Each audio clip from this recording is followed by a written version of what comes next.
Gonna do a quick tour of the closet in my craft room, mostly because I just did a reorganization a little bit.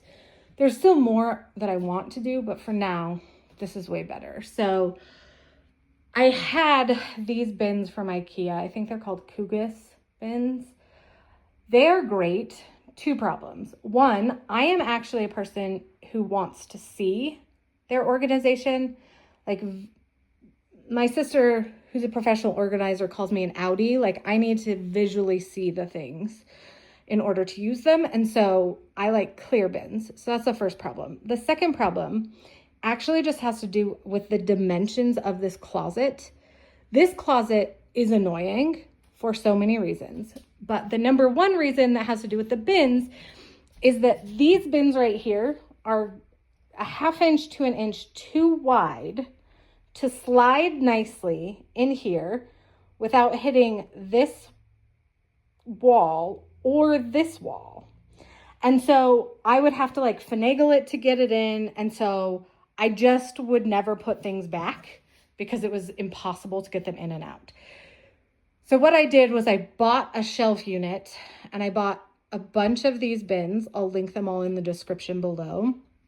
Bought a bunch of these bins that would fit 2 across into that closet. So see, there's like wasted space there if I can't, anyways, it was an annoying situation. So that's what I did. And then I organized my fabrics into logical things that were logical for me. So if we review, this is pre-cuts and kits, things like that, or like things I've already cut up, then kitted, just kits and pre-cuts.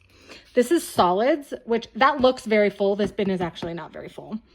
These I've had for ages and they're very well organized. It's kind of webbing and straps and things, sewing accessories and hardware, knitting accessories that aren't needles, but other things, zippers and elastics. This is actually mostly zippers at this point. This is batiks. This is my fullest bin, which is funny because I haven't used a lot of batiks in a while, but lots of that. This is blacks and whites. So, you know, things that read very black or very white. This is a lot of other colors. So yellow, orange, green, blue. This is pinks and reds and some things that are kind of in between there. And then the bottom 2 bins, this is mostly like abandoned projects. And some of them were abandoned by me, but a lot of them were abandoned by other people. So this includes things that I inherited or stole from my grandmother, who may or may not have stole them from her mother or mother-in-law. And then some other things that I have that I abandoned. Things that I would not even consider a UFO. They're just like abandoned and I can't throw them away until I make decisions about them. This is all what I call special fabric. So it's fabric that I bought in Japan, or it's fabric that I have that are really large pieces that I want to make a specific dress out of. Things that I very specifically have a plan for.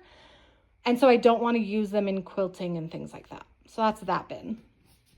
If you come over here, I did keep 2 Kugis bins. One of them is mostly flannel and kind of non-quilting cottons. So things like apparel fabric, stuff like that. And then this one is mostly sheets and other kind of big cuts to use for quilt backs. This is holiday fabric. I have a plethora of Halloween fabric I want to make a really big Halloween quilt out of. I have a few Christmas fabrics and a couple Christmas panels that someday I'll do a video on, all about why I have them and how I got them, and what, it's a whole thing. But those all live together. More kind of organized, that have been organized this way for ages. My knitting needles, pins and measuring tapes, and thread. I have a lot of thread in a lot of different colors. And then there's all the random stuff that should probably live in a bin, but I would really like them in this size bin, not this size bin, and I don't have any more of these. So that's a future maybe project. But for now, they're fine where they are. Doesn't everyone just have a cut up measuring tape? No? Someday I'll talk about what I have that for. Then I have my bolts. So I have some gray and some white on whites that I really like, and some flannels that could probably go in the flannel box actually, but they're not there. These are empty project boxes. I just really like them. They're perfect, so I don't want to throw them away. They're project boxes.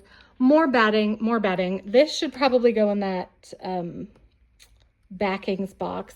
These are just finished projects. Like I made these a while ago and I don't have a use for them. Someday I'll use them as a gift or something.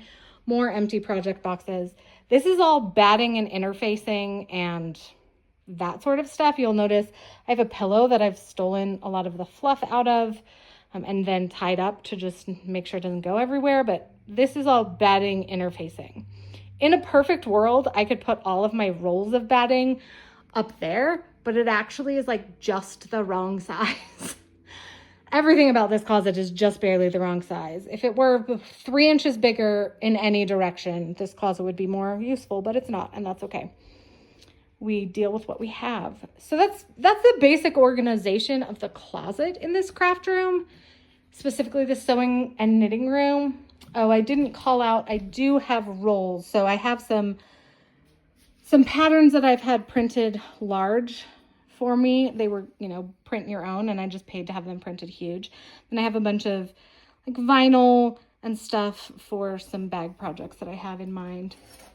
But this is really, really nice compared to having these Kugis bins that are just never worked in this space, and they are not see-through, which again, I'm an outie, I need to see my things, and so those are great. General organization.